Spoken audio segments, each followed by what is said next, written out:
On dit créateur de costumes ou concepteur de costumes, Christine? Créateur de costumes en France. Hein. Ouais. Donc je m'appelle Jean-Daniel Villamont, je suis créateur de costumes depuis pas mal d'années. Et ma formation, j'ai fait l'ENSAT, qui est l'École nationale supérieure des arts et techniques du théâtre, qui était à Paris à l'époque et qui se trouve actuellement à Lyon. C'était dans les années 87, 88, 87, de 1900. Et depuis, j'ai fait, en sortant de cette école, j'ai été assistant sur pas mal de films, comme La Reine Margot de Patrice Chéreau, L'Amant de Jean-Jacques Hano, Chouan de Philippe de Broca, Ayam Dina, enfin plein de films comme ça. Et progressivement, je suis devenu créateur de costumes sur des pièces de théâtre, aussi bien dans le théâtre privé que dans le théâtre subventionné. Voilà. Et j'ai fait aussi beaucoup de créations. Donc j'ai été créateur de costumes sur des pièces de théâtre, aussi bien dans le théâtre privé que dans le théâtre subventionné. J'ai travaillé sur des comédies musicales comme Résiste avec Matt Pokora, une comédie musicale sur Jésus de Christophe Baratier. J'ai fait Les choristes de Christophe Baratier. J'ai fait Oliver Twist, mise en scène par Ladislas Chola. Donc esthétiquement, c'est... Donc c'est très large, c'est beaucoup de... C'est des univers complètement différents.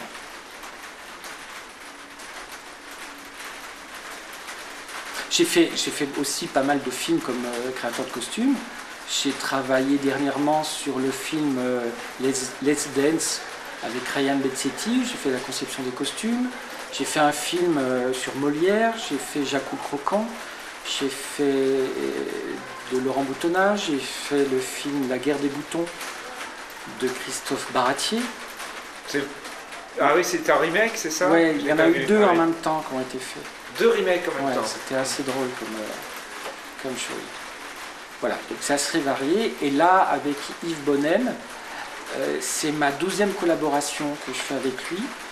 J'ai fait presque toutes ces dernières pièces depuis 8 ans. J'ai fait aussi l'opéra qu'il avait mis en scène à l'Opéra Bastille, qui était Carmen. J'ai fait le Cid, j'ai fait le Prince Travesti, j'ai fait l'Annonce faite à Marie, enfin voilà.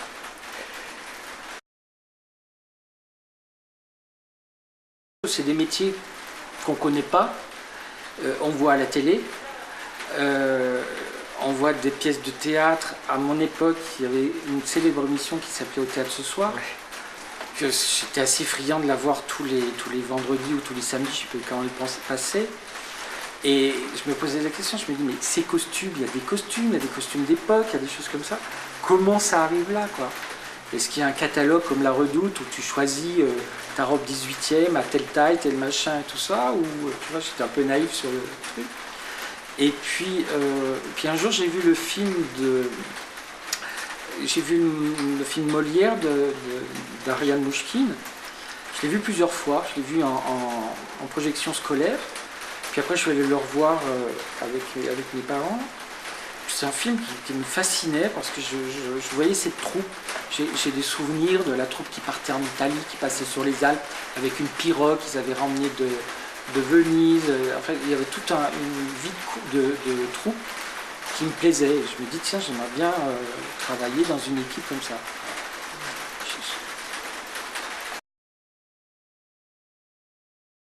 C'est une partie primordiale du boulot parce qu'on est là, on constitue, à chaque projet, on constitue une équipe avec qui on sait vont pouvoir réaliser vraiment ce qu'on a envie de faire. Donc on travaille souvent avec les mêmes équipes, on retrouve chaque fois des équipes, on est intermittent du spectacle, donc ça veut dire qu'on travaille pour une durée déterminée. Donc on est embauché soit pour un film, soit pour une pièce de théâtre, soit pour une comédie musicale, pour un laps de temps donné. En général, ça peut aller jusqu'à 4-5 mois. Donc il faut s'entourer de personnes compétentes. On va parler déjà de la création. Alors déjà, il y a le metteur en scène qui a un projet. Là, à l'occurrence, c'est Ruy Blas. Il me parle de ce projet depuis un moment. ça fait presque un an qu'il me propose de travailler sur Rublas. Et au début, on se dit qu'est-ce qu'on va faire? Est-ce qu'on fait cette pièce dans une vision, dans une représentation traditionnelle, époque, contemporaine ou autre? Donc on rêve, pendant plusieurs temps on rêve, on est allé au musée, on est allé à Orsay parce que ça correspond bien à la peinture 19e, on est allé au Louvre pour voir toute la partie Donc déjà 17e. vous vous êtes inspiré de la peinture 19e, c'était pas... On cherche l'inspiration, on cherche ce qui peut être fait.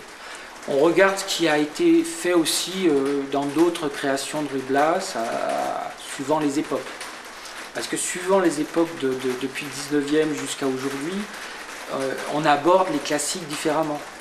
Il y a des périodes, on fait de la vraie reconstitution historique, il y a d'autres périodes, on fait moderne, il y a d'autres périodes, suivant les tendances. Voilà. Bon, là, on ne sait toujours pas ce qu'on va faire. Et très vite, on se dit, on ne veut pas que ça soit historique, mais historique de l'époque, c'est-à-dire 1669, 1600, je sais plus combien, 1690, l'époque de Charles II d'Espagne, qui correspond à nous, à Louis XIV en France. Donc on se dit, on ne veut pas que ce soit des costumes comme ça. Et puis, on ne veut pas que ça soit non plus 100% 19e, c'est-à-dire on ne veut pas faire 1830, c'est-à-dire la période trop romantique. Donc il fallait qu'on trouve quelque chose. Et Yves, très vite, se dit, je suis très attiré par tout ce qui est pré-raphaélite. Pré-raphaélite, c'est toute la période romantique anglaise qui peut correspondre un peu à Victor Hugo, parce qu'il a vécu sur les îles anglaises, il a vécu sur un peu plus tard, quoi, Victor Hugo. Et puis ça correspond bien à cette partie lourde du 19e quand même, de l'époque, pareil, un peu plus tard, l'époque 1880, 1870 plutôt. Donc on commence à réfléchir autour de pré-raphaélite. Donc pré-raphaélite, moi je me dis, ça fait quand même très des costumes Moyen-Âge. Donc on va se dire, on va faire du Moyen-Âge. Pourquoi faire du Moyen-Âge? Pourquoi pas faire de la Renaissance du coup? Parce que quel est l'intérêt? En même temps, le Moyen-Âge, on sent qu'il y a une souplesse dans le mouvement, il y a une souplesse dans le costume. On peut montrer du coup la reine d'un côté très rigide, et puis après le côté plus évanescent du personnage, avec ses coupes moyenâgeuses qu'on voit sur les tableaux pré-raphaélites de ces époques. Donc, moi je me dis, j'ai toujours eu envie de faire des costumes de théâtre vus par une époque. Parce que les costumes historiques, aujourd'hui, on essaye de faire des costumes avec des coupes historiques.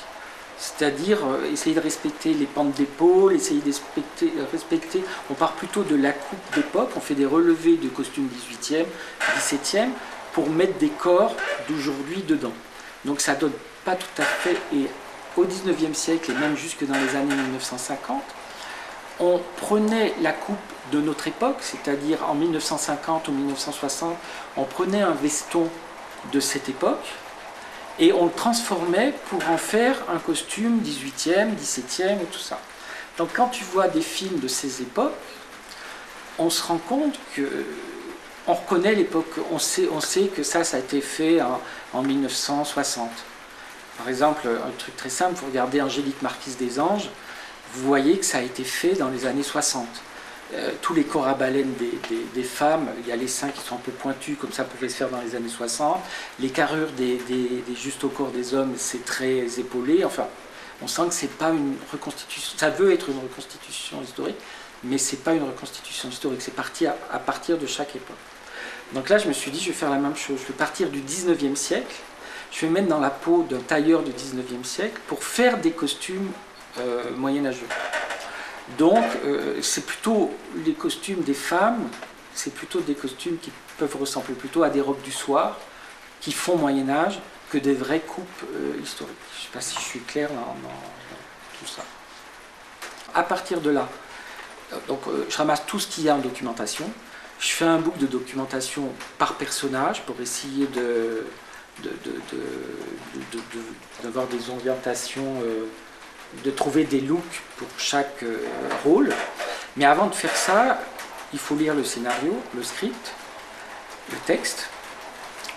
faire un dépouillement, c'est-à-dire je fais un dépouillement acte par acte, puis après scène par scène, voir où sont présents chaque personnage, et après voir si chaque personnage, par rapport à la continuité de chaque personnage dans la pièce, voir à quel moment il y a besoin qu'il enlève sa veste, qu'il garde sa veste, qu'il change de costume, qu'il mette un chapeau, tout ça pour faire un inventaire à peu près de ce que j'ai besoin comme costume.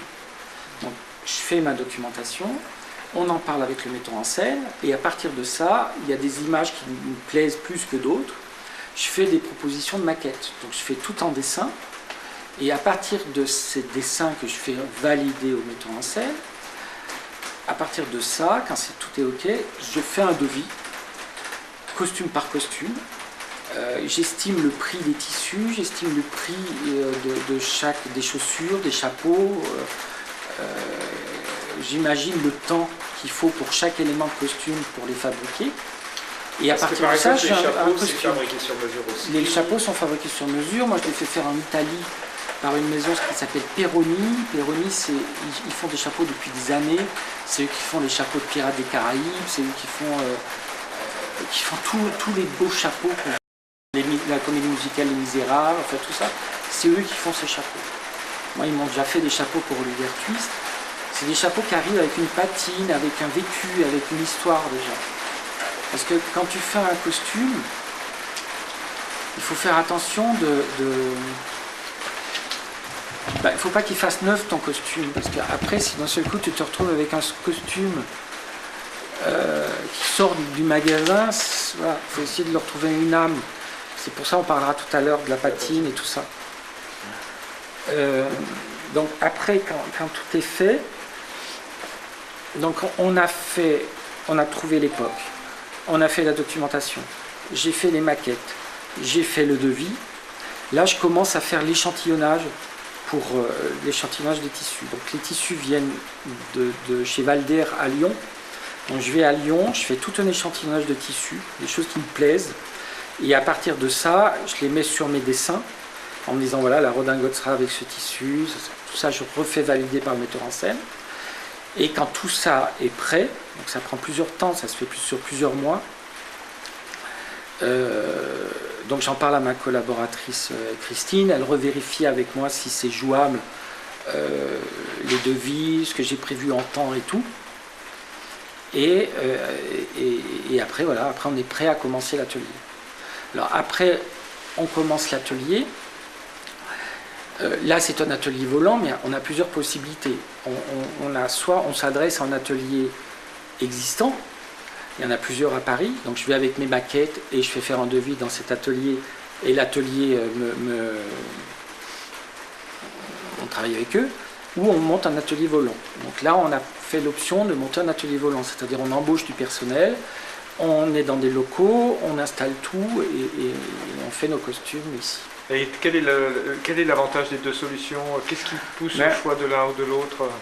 L'atelier volant, l'avantage, l'atelier qui existe, on fait faire un devis, c'est très précis. C'est-à-dire, chaque personne elle a une redingote, un gilet, un pantalon, tout ça, ça a un prix. Voilà. Si d'un seul coup je veux rajouter autre chose ou faire une grosse transformation, c'est refacturé. Un atelier volant, on a beaucoup plus de mobilité et on peut rajouter des choses si on y arrive. Les gens sont investis différemment aussi, il y a moins les heures fixes et moins atelier entre guillemets fonctionnaire. C'est vraiment un atelier où les gens sont plus investis. Et puis l'avantage, c'est qu'on est à côté des répétitions. On travaille avec la répétition. Le metteur en scène peut monter nous voir pour voir l'avancement du travail. Les acteurs peuvent monter pour essayer leur costume. On gagne beaucoup de temps. Combien il y a de personnes justement qui travaillent dans cet atelier volant? Et puis pour quel volume de travail? Alors là, le volume non plus n'est pas... On a 28 costumes en tout, je crois. 30, puis 28. Et on a une chef d'atelier. On a 2 costumières qui coupent et qui réalisent aussi. Donc il y a 3. On a une stagiaire 4. Ici dans l'atelier, on a 4 personnes. On a 2 personnes qui travaillent en bas dans l'atelier patine-teinture, qui font la patine et les teintures des costumes. Et sinon, tout ce qui est costume d'homme, je le fais quand même fabriquer à l'extérieur par un tailleur extérieur avec qui j'ai l'habitude de travailler. Parce qu'il n'y avait pas la place, je n'avais pas le budget pour faire tout ici. Donc il fallait que je trouve des solutions de sous-traitance aussi. Et qui est aussi un spécialiste. C'est un spécialiste, ah oui. Comment il s'appelle? Il s'appelle Samy Douib. Qui lui aussi fait beaucoup de costumes pour le théâtre, le cinéma. Il m'a fait tous mes costumes, mais il ne travaille pas que pour moi, il travaille énormément pour tout le monde. Donc ce temps de réalisation de l'atelier, c'est 3 mois, c'est ça? C'est 2 mois? Non, l'atelier c'est beaucoup moins que ça. C'est le temps des répétitions, on a commencé avec les répétitions, donc de ces 2 mois. 2 mois, oui. C'est 2 mois. Mais quand on a commencé, tout était prêt, c'est-à-dire les échantillons de tissus, les tissus étaient commandés, les maquettes, tout, on savait exactement ce qu'on allait faire. Compliqué. Alors là, je suis parti sur des choses un peu compliquées parce que on pensait faire... c'est toujours la même chose. On cherche des costumes. J'avais un carnet des charges avant de commencer en me disant ça doit jouer plus de 100 représentations. S'il y a plus de 40 représentations qui sont faites à l'extérieur au festival de Grignan, c'est au mois de juin, c'est fin juin, juin-juillet. Il peut y avoir un peu de pluie. Il faut que les chaussures ne dérapent pas et que les costumes supportent un tout petit peu la pluie. Et bien on a fait tout le contraire, il ne faut pas le montrer à Yves tout de suite. On a fait des robes en velours, donc les velours ça marque un peu dessus la pluie. Et c'est des velours assez compliqués à travailler, donc c'est un peu compliqué, ça prend beaucoup de temps de faire des robes comme celle-ci qu'on pourra voir si tu veux après. Mais le costume le plus difficile à concevoir, c'est celui de la reine. Ce que je voulais, c'est qu'il y a la fin de l'acte 1, où d'un seul coup, il y a toute la cour qui est là pour accueillir la procession de la reine qui arrive. Et on enchaîne très vite sur l'acte 2, où on est plus dans l'intimité de la reine, avec sa duchesse et ses femmes dans ses appartements. Et cette reine, elle arrive en procession. On n'a pas non plus une foule gigantesque, donc il faut que son arrivée soit spectaculaire. Et j'avais envie de la faire arriver vraiment comme une sorte de procession, comme une madone, comme une femme intouchable, une sorte comme une impératrice de Chine, ou comme, je sais pas si tu as vu le dernier empereur, quand tu vois la reine qui est dans son truc, quand tu vois l'impératrice, que personne... Figure, une icône, une figure. Donc, je voulais vraiment faire, limite une procession de la Vierge Marie quand elle arrive dans les trucs où tout le monde la regarde. Donc je me suis dit, il faut que je fasse un costume à transformation pour que... Et même si c'est pas l'époque, et même si c'est pas l'époque de Charles II, je me suis dit, j'ai envie quand même, l'image la plus forte de l'Espagne, c'est les Velázquez, c'est-à-dire ces robes très larges, ces paniers très larges, ces coiffures, ces bols coupés au carré, là, comme on voit dans le tableau de Velázquez. Je me suis dit, j'aimerais que ça soit comme ça. Et comme on est au 19e, on peut se permettre de faire des choses qui ne sont pas forcément d'époque, pas forcément la bonne époque. Et donc je me suis dit, il faut que cette coiffure à la Velázquez, ça soit comme une tiare qu'on puisse retirer après. Donc plutôt que de faire une couronne, on fait cette coiffure qui va être très ostentatoire. Et pareil pour la robe. Donc la robe, elle arrive, tout est très rigide, c'est un énorme panier, et à un moment donné, elle retire le panier sur scène, donc elle sort de son panier, et il y a une robe beaucoup plus souple et plus simple, enfin elle est quand même dorée, qui reste pour enchaîner sur l'acte 2. Donc ce costume est dur à mettre au point. On a un souci, il y a des marches, donc c'est une structure métallique, donc pour monter les marches c'est un peu compliqué, enfin il faut tenir compte de toutes ces contraintes. Ce que je pense de Ruy Blas, c'est une pièce qui n'est pas facile à faire aujourd'hui, parce qu'elle représente vraiment une époque, je pense. Elle représente vraiment le 19e. S'il a fait cette pièce, j'ai l'impression, enfin c'est ce que j'ai lu, c'est qu'il s'est servi comme de Charles II du XVIIe siècle, mais en fait c'était une pièce qui voulait parler de la fin de règne Louis-Philippe, de son époque actuelle. Si on prend la pièce que par elle-même, c'est vraiment une pièce qui peut faire pièce historique. Donc, mais Yves veut justement faire autre chose. C'est pour ça qu'on délocalise au niveau de l'époque, qu'on se sert du Moyen-Âge, qu'on essaye de brouiller les pistes tout en restant quand même dans des lieux de cours et tout ça. Et Yves veut justement il veut faire ressortir le caractère des personnages. C'est-à-dire ce jeune homme qui est fou amoureux d'une femme qui n'est pas de sa classe sociale, c'est ça qui, je pense, c'est ça qui l'intéresse. Les rapports avec les gens dans une société qui est fermée, je pense que c'est ce qui les intéresse. Et le costume peut aider à retranscrire ça, quoi, à transcrire ça. Après, ce qui est compliqué, c'est que Victor Hugo utilise des termes quand même très précis. Il parle de pourpoint. Donc si on fait ça au 19e, le pourpoint ne fonctionne plus. Et on a eu beaucoup de mal à transposer les hommes au Moyen-Âge. Parce que faire des hommes au Moyen-Âge, sur un truc comme ça, c'est un peu ridicule. On se retrouve soit avec des collants, soit avec des grandes robes. Donc c'est un peu compliqué. Donc on a des problèmes de termes qui ne vont pas aller. César, il a piqué le gilet du comte d'Albe, et on va dire un pourpoint. Donc les spectateurs vont peut-être dire, bon, c'est un gilet, c'est pas un pourpoint. Donc c'est toujours le problème quand on transpose, il y a toujours des trucs qui ne vont pas au niveau du texte. Surtout qu'on parle beaucoup des costumes dans le texte. On parle beaucoup des costumes dans le texte. Le pourpoint, le manteau, la livrée. Et puis la livrée par exemple, on peut pas passer à côté de la livrée. En tout cas, on ne peut pas passer à côté d'un uniforme, parce que c'est tout le début de Ruy Blas.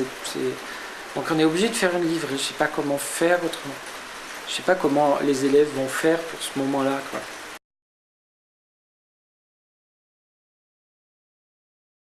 Moi, j'ai vu vos essais costumes. J'ai vu la transformation du costume de Ruy Blas quand il devient...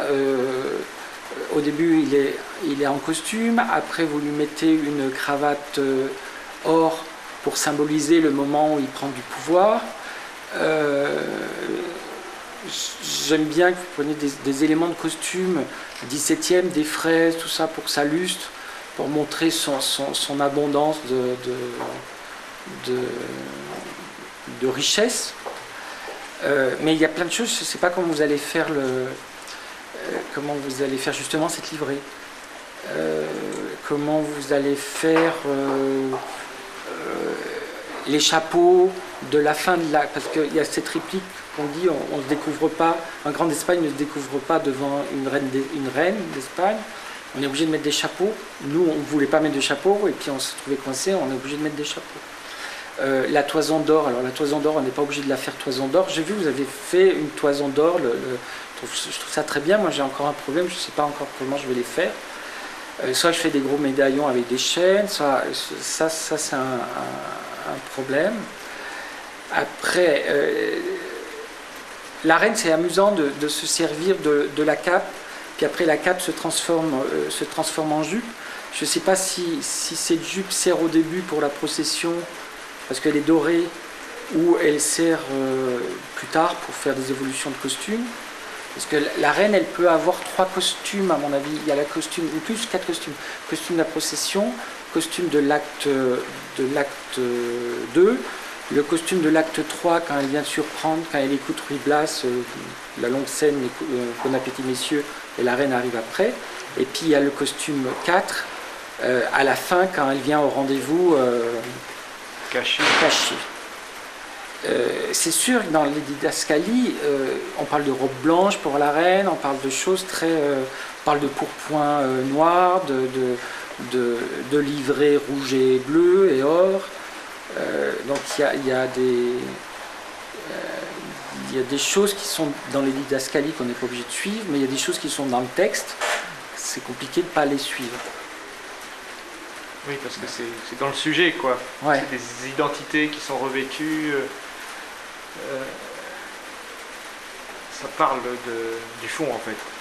Mais complètement, ouais. Et Victor Hugo était très...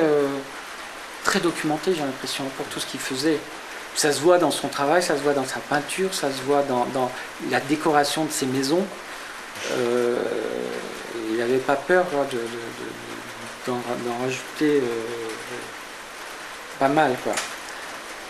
Mais c'est pour ça qu'on a choisi cette période pré-raphaélite, parce que ça représente bien la lourdeur de cette période du 19e, de tout, de l'art, du costume, de tout ça. Oui, puis ça fonctionne très bien sur un écrin qui est un plateau nu. Ouais. Il y a quelque chose qui est révélé par l'extrême sophistication des costumes et la richesse des tissus. Alors le choix des tissus tient compte aussi de la proposition de la scénographie. Là, on a un sol qui est complètement bleu, qui fait le reflet un petit peu du château de Grignan, mais très schématisé, très stylisé. Et c'est un bleu qui est très fort. Et donc je me suis amusé avec des couleurs très fortes qu'on voit chez les pré-raphaélites, posées là-dessus, c'est-à-dire il y a des oranges, il y a des verts, il y a des bleus, il y a des couleurs qui peuvent se heurter. J'espère que ça va bien fonctionner. Moi j'ai vu que le travail que vous avez fait, vous êtes quand même très contemporain. Donc est-ce que c'est un choix par rapport à votre formation? Je pense que vous travaillez dans la mode, je ne sais pas si votre formation s'est axée sur le costume ou plutôt sur la mode, et c'est peut-être pour ça que vous avez envie de faire quelque chose de contemporain. Mais, et je pense que ça peut fonctionner, ça peut aussi fonctionner, parce que les spectateurs peuvent aussi, c'est bien aussi de les aider pour, je ne sais pas comment m'exprimer là-dessus. Ce que je veux dire par rapport...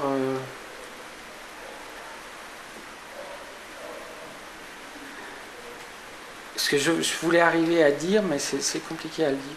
Je voulais arriver à dire, c'est pas parce qu'on on transpose une pièce à notre époque que ça va nous parler beaucoup plus. Souvent, le spectateur, il est tout à fait capable de voir un Molière et de le voir même en costume 17e, puis d'un seul coup se dire bah, c'est dingue, le mec, on dirait nos hommes politiques, quoi, ou on dirait machin ou machin. Donc le spectateur peut aussi faire lui-même la transposition sans qu'on soit obligé de lui mettre le nez dessus en disant regarde, il est en costume veston et donc c'est quelqu'un comme nous. On peut dire qu'il y a plusieurs écoles. Il y a plusieurs écoles, oui. Il y en a qui cherchent à affirmer par le costume et par le décor la dimension contemporaine d'une pièce ancienne. Moi, je sais que quand on a travaillé avec Yves, on ne badine pas avec l'amour Musset, et on n'a pas fait moderne, on a fait 1950-60, mais par rapport au 18e, c'est moderne. Et ben, je trouve que ça a servi la pièce, ça a aidé. Moi c'était une pièce qui ne me parlait pas forcément, et je trouve que c'est une pièce de la ramener vers nous, ça m'a aidé à mieux la comprendre, à mieux voir la sensibilité des différents personnages. Le Marivaux. Le Marivaux, on l'a fait, le Prince Travesti, on l'a fait en 1950 aussi, ça fonctionne très très bien. À mon avis, je trouve que c'est bien, c'est l'histoire d'une princesse. Mais on a essayé de l'emmener plus proche de nous. Quand on a fait le Marivaux, on a voulu essayer de faire vraiment moderne en s'inspirant d'une cour existante, puisque ça se passe dans une cour, style la famille régnante de Monaco, ou je sais pas quoi. On avait fait toute une documentation là-dessus. Et là, ça faisait vraiment too much, quoi. Ça faisait trop. Il fallait mieux rester sur une principauté imaginaire qui pouvait se situer dans les années 50 ou aujourd'hui, parce que quand on voit les principautés, quand on voit le Luxembourg ou dans des trucs comme ça, quand on voit leur look, ils sont déjà désuets au niveau de leur apparence, donc ça fonctionnait bien. Non, mais je serais intéressé de savoir pourquoi vous avez pris cette direction de costume contemporain, quelles a été vos motivations. Je ne sais pas si vous allez venir à voir le spectacle à Grignan, si on aura l'occasion d'en parler. On fera un débat là-dessus. On va faire un débat, ce serait bien. Donc ça, là, je vais vous montrer toutes les maquettes de chaque personnage. Donc, Ça c'est Ruy Blas. Donc premier costume, on va quand même faire nous en costume moderne. On veut vraiment montrer que c'est un acteur contemporain qui rentre dans notre histoire, qui rentre dans l'histoire. Donc il commence en costume contemporain. Sallust va lui remettre à un moment donné sa livrée. Non, c'est lui qui va se mettre la livrée pour rencontrer César. Donc il a une livrée. Sallust va lui arracher la livrée pour rencontrer la reine, où il va lui donner son manteau. Et après, Ruy Blas va se retrouver en deuxième partie avec un costume beaucoup plus luxueux, de la broderie, du brocart, du tissu broché. Ça c'est le costume de Sallust. Donc le fameux manteau qu'on va revoir plus tard aussi sur César à l'acte 4.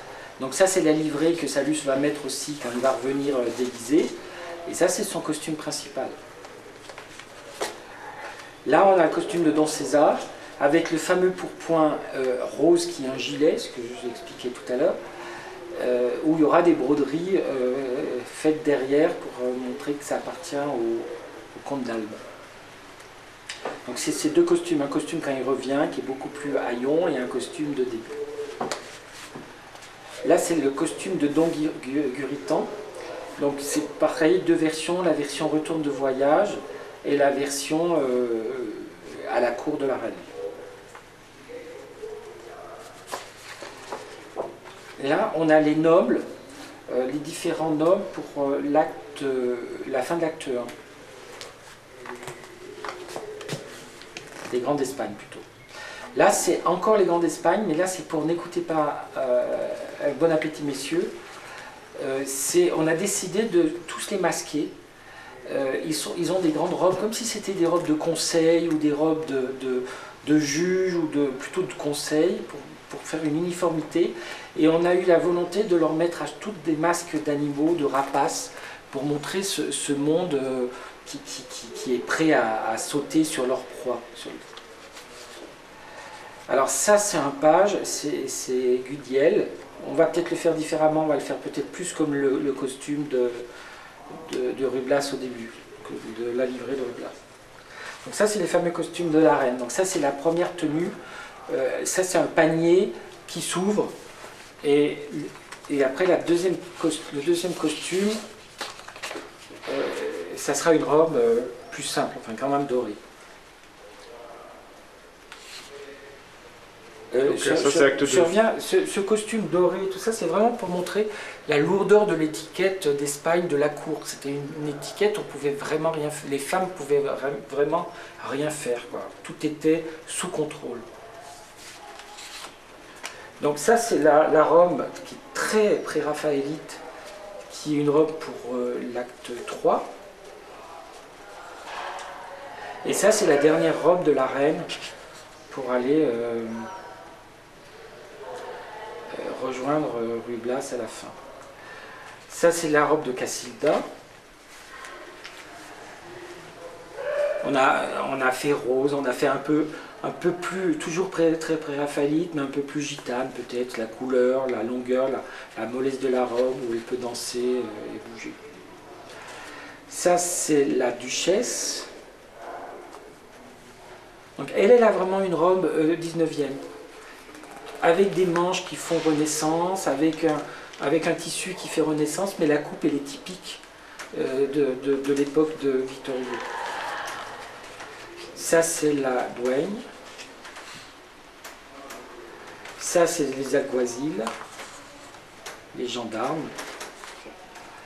Ça, c'est un page. Et puis ça, c'est des costumes qui ont été... C'était d'autres propositions de costumes. D'accord. Voilà. Super, je suis allé